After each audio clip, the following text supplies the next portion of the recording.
అదే RTV app వార్తల్ని క్షణాల్లో చదివే అవకాశం ఉంటుంది. ఒక న్యూస్ పేపర్, ఒక టెలివిజన్ ఛానల్ మీ చేతుల్లో ఎప్పుడూ ఉంటాయి.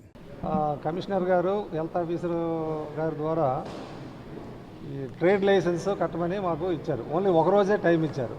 అయితే మేమేంటే అది ఒక్క రోజులో ఇది అవ్వదు కదండి, కొంచెం టైం ఇవ్వండి అని అడిగాము. అంటే టైం మరి ఇవ్వడానికి లేదని చెప్పారు. అప్పుడు మేము దానికి ఆన్లైన్లో చేసాం. ఆన్లైన్లో పే చేస్తే అది పనిచేయదని అంటున్నారు. సో ఈవేళ ఈవినింగ్ వచ్చి ఇది క్లోజ్ చేస్తామంటే మేము చెప్పాము. ఇక్కడ మా కస్టమర్ వెహికల్స్ ఉన్నాయి, సర్వీసింగ్ వెహికల్స్ ఉన్నాయి. కొంతమంది ఏంటంటే బయటూరు నుంచి వచ్చిన వాళ్ళు ఉన్నారు, వాళ్ళ వెహికల్స్ అన్నీ ఉన్నాయి, అది మధ్యలో ఆగిపోయాయి. వాళ్ళేమో గొడవ పెడుతున్నారు. అది ఇవ్వకుండా ఉంటే వాళ్ళతో పబ్లిక్తో ప్రాబ్లం వస్తుంది. అలాగే టీఆర్స్ అంటే మేము అమ్మిన బళ్ళుకి టీఆర్ మేము ప్రాసెస్లో ఉన్నాయి. ఆ టీఆర్ ప్రాసెస్లో ఉంటుండవి కమిషనర్ గారు, తర్వాత హెల్త్ ఆఫీసర్ గారు వచ్చి ఇమ్మీడియట్గా క్లోజ్ చేసేయాలని అందరినీ బయటకు వచ్చేయమంటే వాళ్ళ మధ్యలో ఆపేశారు. దాంతో కస్టమర్స్ ఏమో మాకు గొడవ పెడుతున్నారు. ఇప్పుడు మా వెహికల్స్ పరిస్థితి ఏంటి? ఈవేళ మేము డబ్బులు కట్టాం, అది మళ్ళీ రేపటికి యాక్సెప్ట్ అవుతుందా లేదా, ఆర్టీఓ వాళ్ళు అబ్జెక్ట్ చేస్తారు. సో ఇలాంటి ప్రాబ్లమ్స్ అనేవి ఉన్నాయి. అందుకని మాకు ఒక 24 hours టైం ఇవ్వండి రేపు ఈవినింగ్ వరకు అని చెప్పాం. కానీ దానికి కమిషనర్ గారు, హెల్త్ ఆఫీసర్ గారు దానికి ఏమీ స్పందించకుండా ఇమీడియట్గా క్లోజ్ చేయాలని చెప్తున్నారు.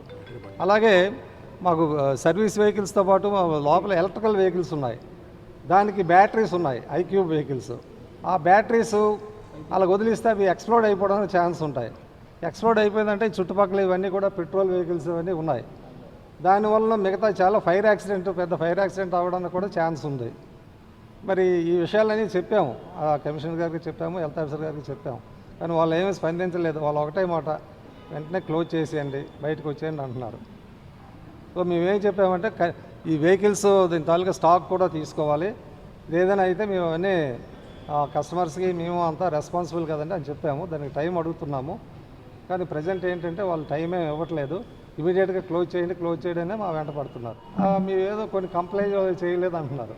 ఇప్పుడు ట్రేడ్ లైసెన్స్కి అవన్నీ కూడా దానికి కావాల్సినవన్నీ పెట్టాము. అవి ఇప్పుడు లిస్ట్ కూడా చూపించాను నేను. చూపిస్తే పని చేయమంటున్నారు.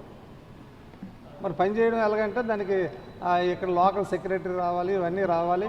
అంటే మరి ఇవి ఉండడానికి టైం పడుతుంది కదండి, ఇవన్నీ చూడడానికి. అట్లీస్ట్ ఆ టైం అయినా ఇవ్వండి మాకు అని అడిగాము. అడిగితే మరి ఏం ఇవ్వట్లేదు. మన సంస్థ అనేది చిన్నది కాదండి, చాలా పెద్ద సంస్థ. 3 జిల్లాల్లోనే కూడా మనది ఉంది ధర్మణ సంస్థ. దీంట్లో ఇంచుమించు ఒక 200 కుటుంబాలు పరోక్షంగా అవుట్ సైడ్ నుండి కానీ ఇలా నుండి కానీ బతుకుతున్నారు. ఇలా సడన్గా ఏంటి వచ్చారో మాకు తెలియదు. మీ అంతా ఎంప్లాయీస్ మేము ఇక్కడ సడన్గా వచ్చారు, నోటీస్ ఇచ్చారు. నోటీస్ ఇచ్చిన అరగంటలోనే ఖాళీ చేసి ఇవ్వమంటారు. ఏంటో మాకు అర్థం అవడం లేదు అసలు.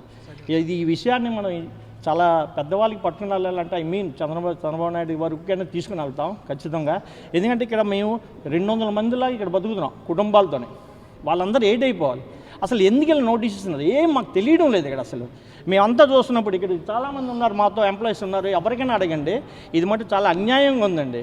అసలు మేమేమిటండి ఎలాగుంటుందంటే మాకు అసలు ఏంటి తెలియడం లేదు. వస్తున్నారు, నోటీస్ ఇస్తున్నారు. నోటీస్ ఇచ్చిన తర్వాత టైం అయినా ఇవ్వాలి కదా సార్. ఇప్పుడు ఇది మా ఫర్మ్ ఉంది, ఇప్పుడు టీవీఎస్ అని ఉంది, ఇంకా హోండా ఉంది, యమహా ఉంది. వాళ్ళకి లేని నోటీసులు మాకెందుకు సార్ వస్తున్నాయి ఇక్కడ? ఎందుకు వస్తున్నాయి ఇక్కడ? అది మాకేంటి అర్థం అవడం లేదు. అంటే మేము ఇంత అగ్రజామంగా పెద్దగా చేసామన్నా, ఒక శ్రీకాకుళం అనేది పల్లెటూరు సార్. అలాంటి టూర్లు ఇలాంటిది పెట్టారంటే ఎలాగని అందరు మెచ్చుకొని దాన్ని ఇంకా ఎంకరేజ్ చేయాలి.